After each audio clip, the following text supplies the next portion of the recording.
Hello mga Kadaver Guards. Dito tayo sa kalapatian ng mga kuya-kuya ko.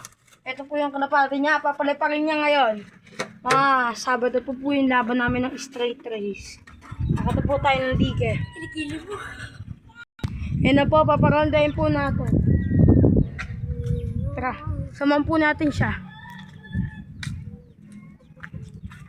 Yung kalapati po natin, eto no.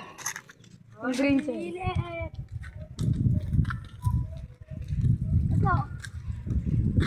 Saan ba natin paparoundahin yan? Uy, balik ka rin mo kasi. Kanino kaya yun?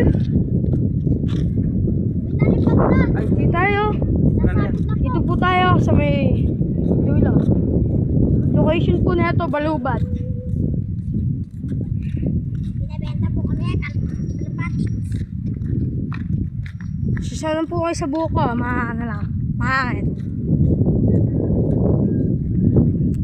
Ngayon, at dito tayo sa papakawalan ng kalapati niya. 3, 2, 1, go!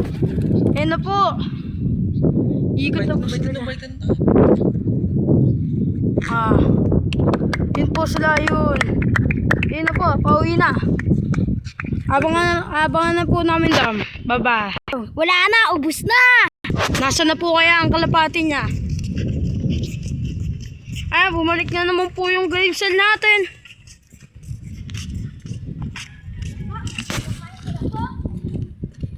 Ano yun na po ng batang panser. Ito nga pala ang kasama kong nagkakalapati dati.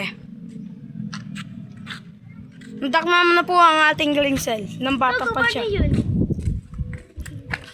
Ito po siya. Di po namin alam kung lalaki or babae po. Pasabi na lang po kung babae o lalaki. Bababa po natin. Tara po. Tara. Mamaya na lang po, update na lang po namin.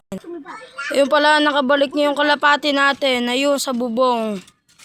Yung kapitbahay namin. Baka mamaya magalit na yung kapitbahay namin.